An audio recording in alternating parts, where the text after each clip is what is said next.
Welcome. Today's open house is with Yascha Noonberg on the topic of negotiation. I know that we as agents, we often are pretty clear it takes more than a willing buyer and seller to put a deal together. It takes expert negotiation skills. Yascha has taught tactical empathy negotiation skills here at Living Room a few times, and I always walk away with a few great tips I can incorporate right away to my practice in life. A lot of this stuff works great with kids. And from Yascha, I've learned that the best negotiators aren't trying to win. They're listening for what's true. And when negotiation is done well, it's not about convincing someone to your side. It's about creating enough clarity, trust, and connection that neither side feels like they've got to push or win. The conversation shifts from persuasion to alignment, and from trying to be right to getting it right together. So I recently spoke with Yascha over lunch about a complex deal he just closed, and I thought it would be really valuable for other agents to learn from his experience. And while the details were still fresh, I asked him to share some of the real-world challenges he helped his clients navigate, the skills and techniques he uses, and how he achieves a successful outcome for everyone involved. So Yascha, thank you so much for being here. My pleasure. It's so great. And first I want to ask you, what is the mindset, or what are you trying to bring right now? What are you focusing on in your practice? Earlier in the career, I was focused on, like most of us, the fundamentals. How do we do this job? How do we learn our craft and build our business and do all of those things? And then I think in the phase that I'm in now, that's kind of become second nature. I've been really focused on finding the hidden motivation, with my clients, with the other agent on the other side of the transaction, maybe their clients, all the principles involved, maybe the hidden principles that you don't even know, maybe somebody's father that's going to come, out of nowhere, and try to squash the situation. So, and I think especially in clients where they might come to you and say, you know what, this is not the right time to do this, or I'm not feeling good about this, or let's cancel everything, or there's something going on that we're going to just shut down and turn away. And I think earlier in the career, to me, that would be stressful. And I would say, no, let's make this happen. Here's why. And I would come at them with all of my list of 20 reasons why they should move forward. Feeling like you're supposed to convince them. Exactly. Yeah. And so now I've been really focused on, well, let's make sure, to tactical empathy, my main goal is now for them to say, that's right, that they know before we even tackle what their objection is. I want them to know that 100% I understand their position, to the point where they would say that's right. Yep, that is what's going on. That's why I'm upset. That's why I want to cancel this. That's why I don't want to accept this offer. That's why I don't want to move forward. So that sort of hidden motivation that might be completely different than what you think, or it has sometimes and oftentimes it has nothing to do with the house or the property. So let's dig in further. Like, how do you find that hidden motivation, and how does that lead to them telling you that's right? Like, what's important about that's right, and how do you get to the hidden motivation? Yeah, so you definitely don't get there by talking a lot. You get there a lot more by asking open-ended questions and listening. And so it kind of depends on the situation. You might hear one little piece that's maybe irrelevant. Maybe they're really upset because, somebody entered the property and they weren't expecting that. And so I think, okay, what triggered that? And so I try to ask whether, was there an experience that happened in your past? Did you maybe feel like you were burned by a contractor? You had bad experiences, or you feel like, tell me more about where this is coming from. And, and just try to, it's almost like a puzzle, and you're just trying to work through the maze and the labyrinth and try to find that hidden door. And so in that, you're really laying the foundation for trust.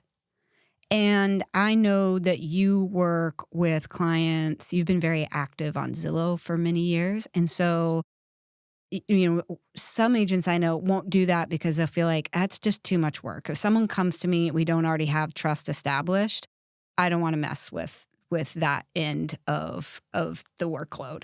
Like, that's just too much work. I like to start with referrals. I want to start with trust and move on.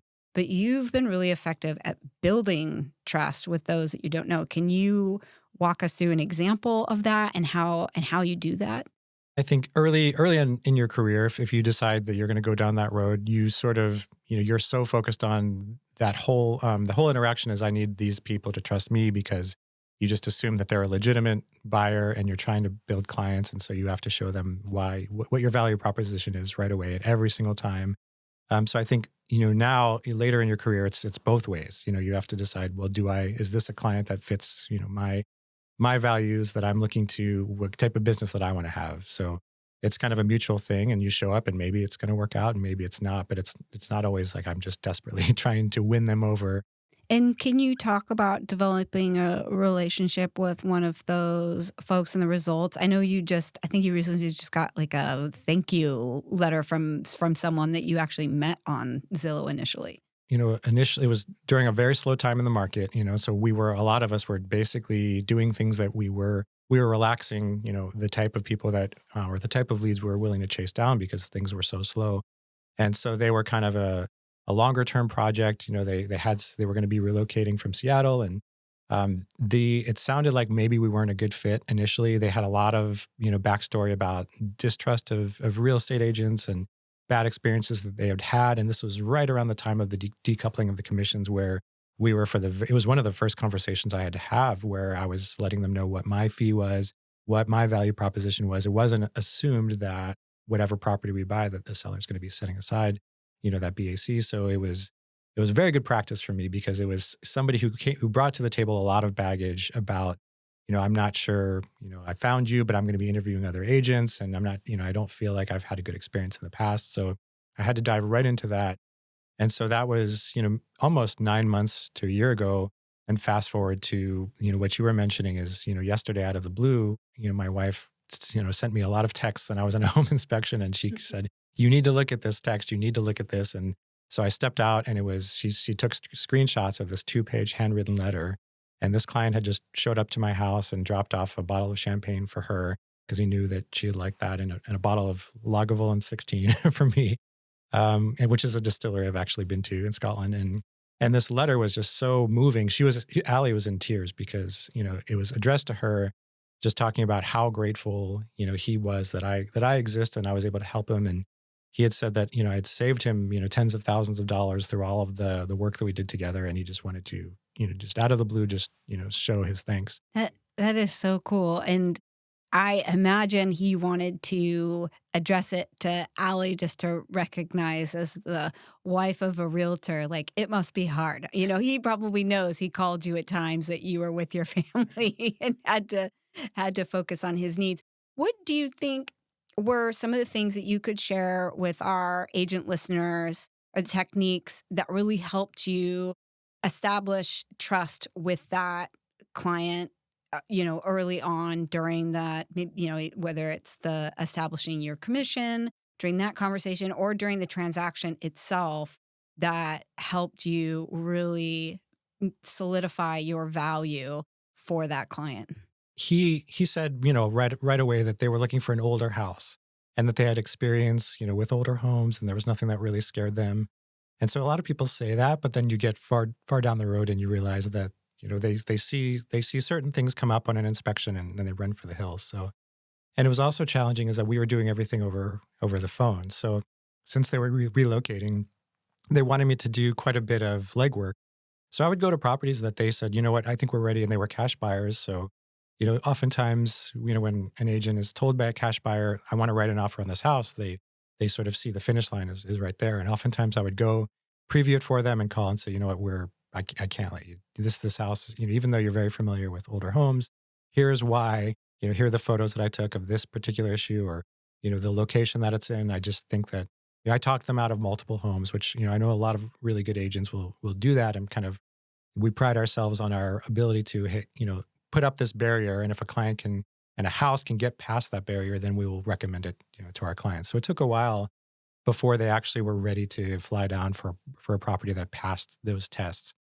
And ironically, the one that they chose was a very unique house. It was a 1900 schoolhouse. It was actually on a rock foundation. It was in this area of Milwaukee where a lot of homes were built on these huge rocks, and very, very non-traditional. Wow. There was every reason that this house could have not worked out, but we went through a very difficult, not difficult in the sense that it was contentious, but just we had to do a lot of research, bring in a lot of different professionals to structure how the deal would work for everyone.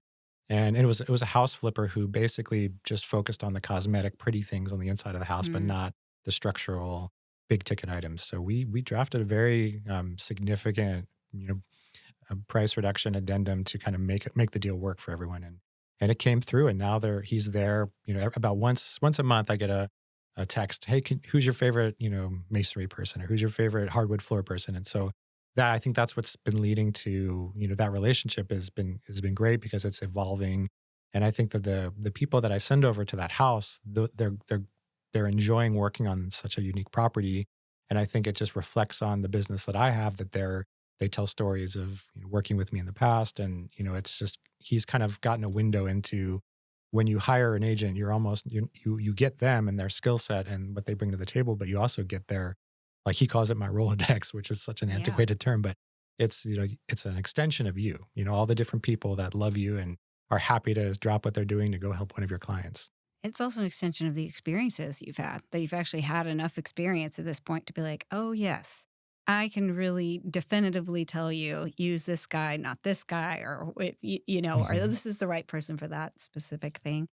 Um, I want to, I want to talk about this recent transaction that you had, because I know it was difficult. But first, can you just tell us, because like a lot of agents are like, difficult transaction. I just need a client first to get to the difficult transaction. So I just want to touch really quick, like, how did you meet this client?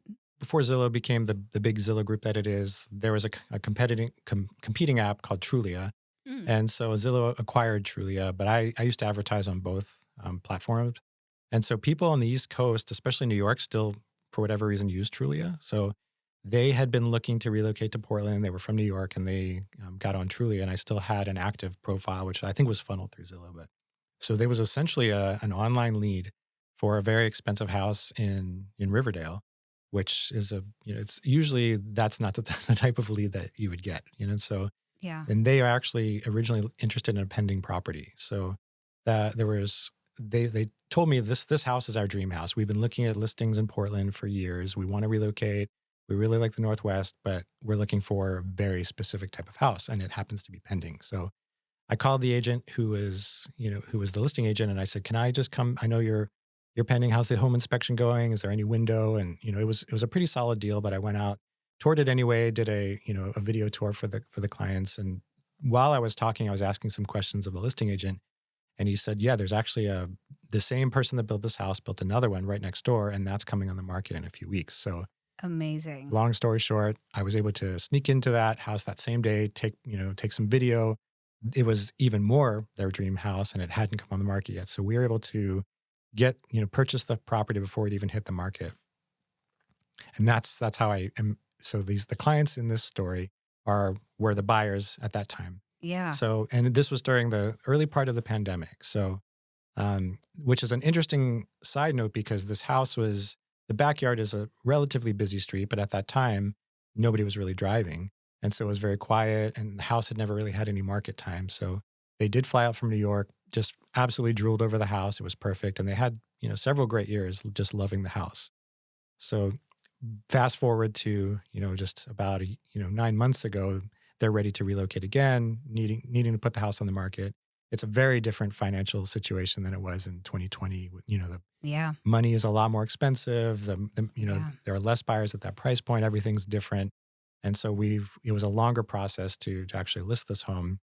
And it just so happens that another family relocating here came when we were on the market at the end of last year, walked through, and I could tell that they were absolutely the right buyers for this home. But they weren't, they were waiting for a job offer in Portland before they could be serious buyers. So we ended up pulling the house off the market around the holidays, and then we were about to come live in March. So just regularly, I would reach out to their realtor and say, "Hey, are they still interested? How's their job search going?" And turns out everything was a green light. They had a few properties that they were still interested in. This was one of them. So I kept them apprised of when we were about to go back on the market. And a week before we were about to go live, of course, that's when I had a vacation planned. As it works out, Yeah. they finally sent over the offer. Yeah. So it involved one more meeting where their agent met me at the property. We walked through. And they insisted on getting on the phone on a video call with me, and they asked some questions, and it was very clear that they felt like their agent was, and he was a little bit, greener, I would say, like it was Yeah. maybe newer to the business. So they were asking a lot of questions of me, and I did, my best to, still represent my client's best interest, but let them know I think there's a deal here to be had, and I think, if something gave them the confidence to actually write the offer. In a real estate fantasy land, you have a willing buyer, a willing seller. It's quiet. It's not quite on the market yet. Like, what possibly could get in the way of this buyer and seller coming together? But this is where the skill of a really seasoned agent comes in. And like, so tell us how this unfolded and what were some of the, why did you become so valuable inside of this transaction? Sometimes it can go from willing buyer and willing seller to one misstep on either party's part to all of a Mhm. sudden now one party is extremely unwilling. And so what led that was, they started off with a lower offer, and which was fine. We countered back and gave them 3 days to respond to that counter. And meanwhile, I'm traveling, so I was still checking in every day with their agent. Hey, do you have a response? How are we looking? It was sort of crickets. It was strange that we were not at least moving the ball down the field, as we knew that my plan was to come back from my trip and immediately go back on the market, do a broker's open. We had all the plans in place. And there was an opportunity there for this deal to come together. So after 3 days of not hearing anything, no response to our counteroffer, my clients just completely shut down. They said, "This is, they're not real buyers. This is not going to happen. We're done. We're done with them." And so Mhm. we have no idea why didn't we hear anything. And so I reached out to the buyer's agent and I said, "Here's, I might recommend that you have your clients sit down, draft a very thoughtful response as to why we haven't heard from them. There might still be a deal here, even though my clients were telling me very specifically there's no deal. This Yeah. is not happening. We refuse to sell to them because they've wasted our time for the last 3 days with no response." And it did come up to our deadline, which sometimes deadlines are arbitrary, sometimes they're not. But in this case, it was plenty of time for them to respond. So um, I did finally get he took my advice, had them write a letter to the very well thought out personal letter. And there was a very good reason. The wife was a surgeon. She was doing a residency. She was just constantly unavailable. And he's an attorney working on a big case. So it all made sense. It was a good narrative that should have been shared, sooner. There should have been a Right. lot more concrete communication, but instead of just crickets, like, well, I don't know. They're not listening to me. I don't know Or what's a going on. request for an extension. What I did is, rather than just dive into it that evening, I passed along their letter and I said, I would recommend, just read this letter. Let's chat in the morning and let's just, everybody cool off. So the next morning, our phone call went from the night before where my clients were fuming and never wanting to talk, even consider this offer, to, okay, here's what we would need for this deal to come together. And through a little back and forth, and we were able to work out something that I felt was just a win-win. And Mhm. I called the buyer's broker and said, okay, if you can get this to me in the next hour in writing with these terms, your clients get the property. And sure enough, it happened, and it all came together, and it closed, very quickly and smoothly. And it ended up being a great transaction. And I think that one thing that surprised me was the price that they had originally, that they ended up landing at, was not a price that I would have thought that my clients would have been okay with, but it wasn't about price. It was just about, for them, it was just about feeling like it started out as the right buyer, and then it took a very sharp turn when they just went dark.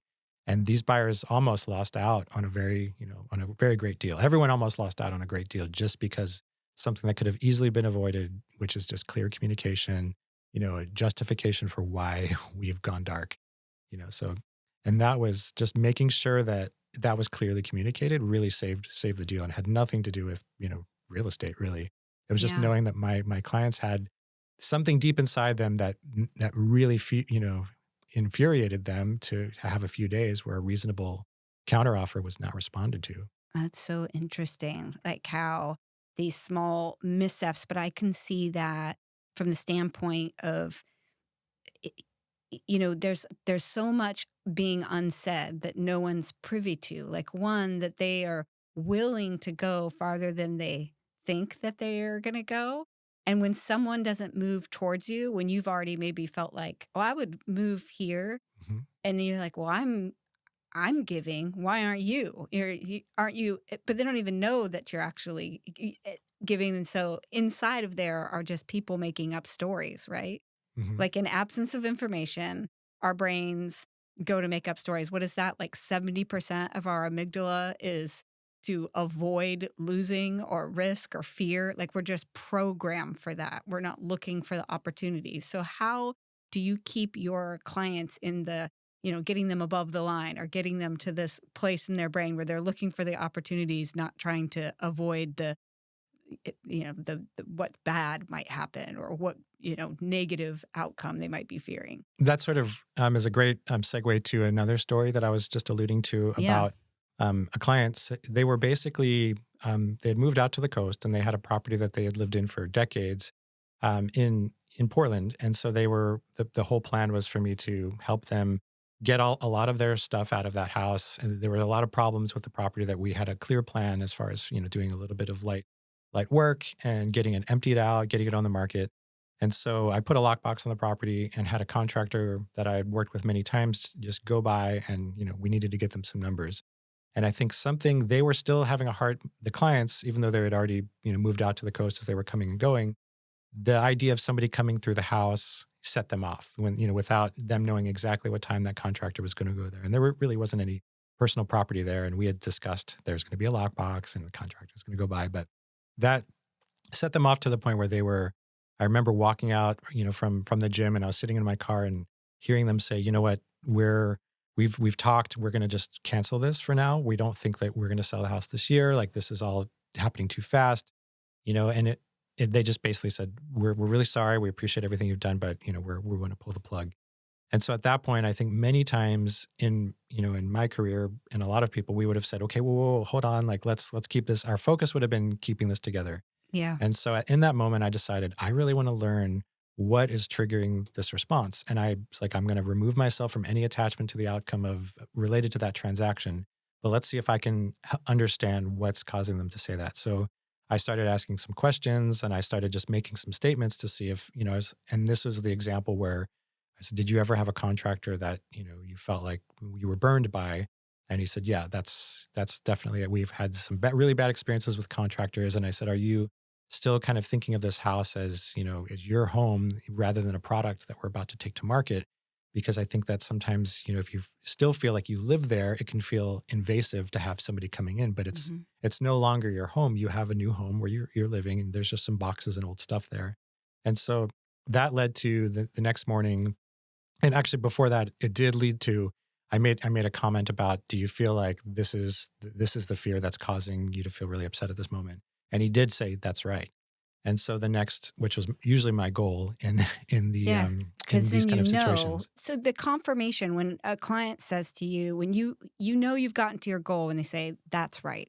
And why is that? Why is it so important to get to, yeah, that's right. In Chris's book, Chris Voss's book, he basically says if somebody says you're right, they're basically just trying to get you to stop talking, and it's not a real win. You're not really going to get anywhere if somebody just says you're right. That sort of will placate you, and then you can say, okay, yeah, I said something that they think is correct, but when they say that's right, that means they really are. You have nothing to do with it. It's this. Here's the issue. You've outlined it and really clearly described it, and they say that's right. That's the situation I'm dealing with. So in that moment, my goal was not to get them to say, let's move forward and move, put the property on the market and continue to do this project together. All I wanted to do is for them to leave the conversation knowing that I understood where they were coming from. And so I said, once we got to that's right, I said, let's just talk tomorrow. And before I called them, his wife, reached out to me and she said, you know what? I've never heard him say that's right like that before. And you completely labeled exactly what we were going through. We're all in. Like, let's move forward. You're the person for us. We are so grateful. And from there, it was a very amazing transaction, which led to this one of the other surprising things that's happened to me. And I don't think I would be shocked if this ever happens again, but they didn't have a lot of means, so this was a lot of, this was a big deal for them too. This was, this house was their whole nest egg. And couple days after it closed, my wife and I were driving. We had gone on a date and we were driving home. And I said, I'm so sorry. And I don't usually do this, but I took the call and it was coming through the car. Yeah. And so he was saying, did you happen to get that check in your office that I sent? And I said, no, I'm sorry. I hadn't been to the office in a while. Yeah. And so he said, yeah, well, it's made out to Karma. And so can you, Like, oh gosh. yeah. So of course we changed, we drove straight to the office, and on our way, it was on our way home anyway. And the whole time Allie was thinking Karma was probably some nonprofit that I needed to like send the check to, but it ended up being a check to me for $5,000 just to say thank you for getting us to the finish line. And I was in tears when I saw that. I just had no expectation, and it was completely shocking. And so that was really impactful. And it's not just the amount, but the fact that somebody could be that impacted by a professional, dealing that we had together.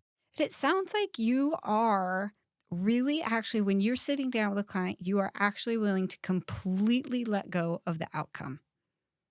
Like you're not trying anymore to get anywhere besides with them, to understand what's going on for them. It's interesting because that's what I've been focusing on during one of the hardest times we've ever faced in the real estate market, where every deal could be the difference between, paying your bills or not. Mm-hmm. And so even during this time where it's been very, over like 2023, beginning of 2024, as I was really trying to manifest, bringing the phoenix out of the ashes, I, at the same time, I was still not wavering from every situation, even if it's a deal that could drastically change my financial picture at that moment. If it's not the right situation for my clients and for everyone involved, there's no deal there. Let's move on. And in fact, one of these same clients that I was mentioning, they were purchasing right around that time. So it was during one of the very, most challenging times of our market. They purchased a property from a very, a CFO of a very well-known company, and it was that transaction from like start to finish, from our first offer to when we were pending, was about 30 days of back and forth, multiple times parties leaving the negotiating table. And it was there were many moments where I thought there's no deal that's going to happen. And then we would just give it a few days, and then, well, let's try it from this angle. And it was a great experience because the listing agent on the other side of the transaction was very collaborative, very bright. She was amazing. And the two of us, we were serving our clients to the best of our abilities, but at the same time, we both saw that there was a deal to be had, and we were both, pulling every idea we could to get it together. But even at a time where it was a very, impactful full deal, and I'll probably never forget that one. Yeah. But there were moments where I was talking to my clients saying, I don't think that this is going to work out, so let's move on. Mm-hmm. And it ended up coming together.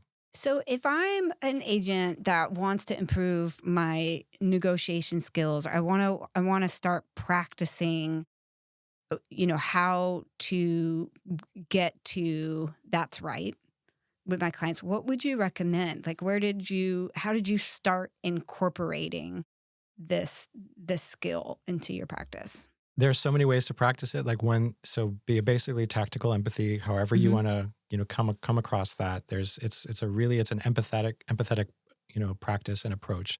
The book that really turned me onto all of that was Chris Voss's Never Split the Difference book. And it's really very, if you read nothing else about tactical empathy, that book is pretty much all you need. It's pretty brilliant. And Yeah. I think I haven't read his follow-up, but I think there's a follow-up that's just on tactical empathy. Yeah, we did that for a book club book here at Living Room. It was awesome. But I do practice with the kids. And so that's a great opportunity, because say a client says, I don't think my house is worth this price, or something that in your heart, based on the data and what you're seeing, that's an incorrect statement. And your immediate response is to be like, well, here's why you're incorrect, or here's why, you start to respond to them with what you feel like is correct, So I've decided, not to do that, and just to say, well, tell me more about, let's understand, do you feel like this is the price that this should be because of X, Y, or Z, or is there another house or another comp that you saw? And I especially can practice with kids because, oftentimes as parents, your kid will come to you and say, 2 + 2 is 5. And your immediate response is, no, 2 + 2 is 4. Yeah. That they're incorrect. But so I try in situations like that, every once in a while, and it definitely is not working very well. But sometimes I'll say, well, I'm going to really make sure that they understand or that they know that I understand where they're coming from. Hmm. And so before I try to say like, well, you have to stop, hitting your sister, like, tell me why, let me understand exactly where you're coming from. And I've noticed that if I've come even as a parent and just try to understand where they're coming from first, where they, even with them, for them to say, yeah, that's right. That's why I have, the peanut butter like like all over my face or whatever crazy thing they're doing at that moment. So it's definitely very difficult to get the outcome that you want with kids. But I think with adults, when you are able to diffuse them and have them say, yes, you understand, even though we disagree, I know at least I know that my clients know that I understand where they're coming from and what their position is. And there are certain personality types. That's kind of the other aspect to it. So different personality types will have a different way of moving past that. And I've in my experience, the type A people who are more of the aggressive, assertive types, they will not listen to a word you have to say until you 100% have expressed to them that you know what their position is. So and then sometimes I think you see people just escalating so quickly, getting into a fight because somebody will say something that just to you seems so just incorrect or so flawed in its logic. And if you come at them with, well, here's why this logic is flawed, they're not even hearing they're never going to listen to your logic unless you 100% have described that you are now an expert in their flawed logic. You know it as good as they do, and you can repeat it back to them and really explain it, lucidly. Once they say, okay, yeah, you've heard me, now they might be open to an alternative position. Well, you've just put yourself on the same side of the table with them too, which is, I mean, ideally, I think what every person wants is to know that their agent is going to be representing their interests. And until you really demonstrate that you understand deeply what their interests are, what are you doing in the transaction? So that's really interesting. Yeah, and those are some of the conversations you'll get your heart rate up. And it's been interesting talking to agents who now have, wearables. And, they can like look as they're in a conversation with a client or another agent on the other side of the transaction, and they see that their wearables are freaking out, going, "You're in the high stress zone." So I think that you can get through a problem where two people do not see eye to eye without your watch just freaking out and saying you're going to have a heart attack. Is there any other skill building that you would recommend for agents to do around negotiation, and any other activity or place in their practice that you think they can start implementing this into practice? I mean, it's definitely something that's not isolated in the real estate space. It's wherever everything is a negotiation. Everything is whether, you're just trying to, get something at a store, or you're trying to get on an airplane, or talking to your family members, or dealing with a friend, or, everything you has an opportunity to do that. So if you just wait until you have your first difficult, client interaction to then practice tactical empathy, it's probably not going to go very well. So, and I think that it's just something you can do like every interaction that you have. Just always seek to understand first, and then seek to be understood, and see how that goes. And for some people, it's very, very challenging. Just the basic listening skills are so it comes easy for some and it comes really difficult for others. So listening is the first step in that, and then asking open-ended questions and practicing what are some questions that might get somebody talking and reveal information that they wouldn't have revealed. And that's something like it's very useful. Like, say you're a buyer's agent and you're working with clients that are in a bidding war, and you finally got the listing agent on the phone, and everyone's been asking them the same question, like, how many offers do you have?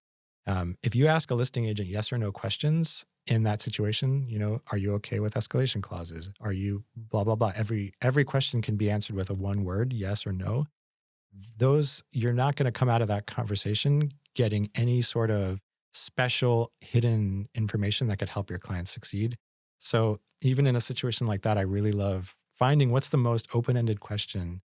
For example, was there something that your clients told you when they decided to put the house on the market that would be their dream, in an offer? Or is there something is there something that I should know as a buyer's agent in the situation that might be helpful?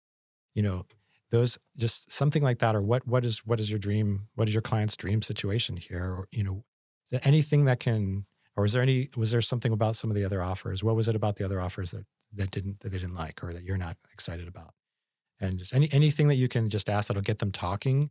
And those, there's much better examples than those. But I think that if I can just get somebody talking about, most people, especially realtors, love to talk, Yeah. and sometimes they'll reveal information where you think, wow, they maybe shouldn't have revealed that, but that's great. And now I'll just relay that'll help, help us craft our strategy based on this but if I just said the same three questions of, like what, how many offers do you have? And, blah, blah, blah. It just doesn't really get you any further.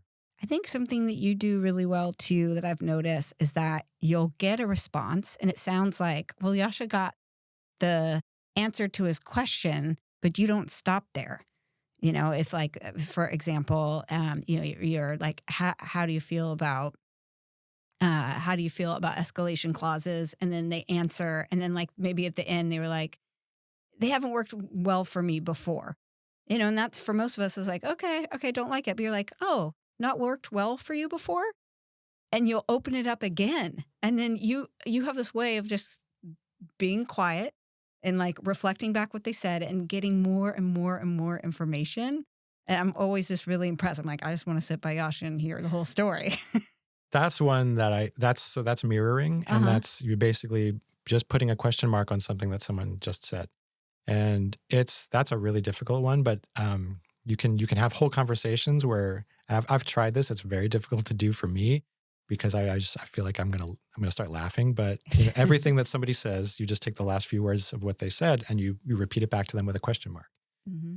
And then just all of a sudden they're talking for 10, 15 minutes and you haven't done anything except repeat back the last few words of every sentence they said as a question. And then they start clarifying and then more and more information is revealed. And well, like a true realtor, in my mind, I just see you like you're getting a key and then unlocking the next door, opening it up, and then they give you another key and you unlock it and keep moving forward. And the benefit that you bring to your clients, and the information that you get back that really helps them deeply craft a meaningful offer, I mean, obviously is reflective in your tremendous success. Being able to get things together and keep them together. Keep them together? Yeah. See, you just did it. See, I can't even do it on you. Oh, that's so good. Yeah, keep them together. Well, thank you so much for coming in today, giving us a little open house into your own practice. And I hope for listeners today, one of the most important lessons that you've learned from listening to this is that we're not here to define what's best for our clients. They're the only authority on that. Our job isn't to lead them to a decision or steer the outcome. It's to offer clear, honest information so they can come to the conclusion that's right for them. We have to resist the urge to step in and fix things, solve it, keep it together, all those things you were talking about today. And our value doesn't come from that, from saving the day. It really comes from creating the conditions where people feel confident, calm. You gave so many examples of that today of just like, let's give it a little time. Sleep on it. Read this. It's like when you remove the urgency, I think you remove that, like you were talking about the numbers escalating on your on your wearable, and you help people feel capable of making their own choices. And I love that you're bringing so much empowerment and clarity to our industry. I thank you so much, Yascha. Well, thank you so much. This was my first podcast I've ever been on, so this was a pleasure. First podcast? First podcast. See, you're better at it than I am.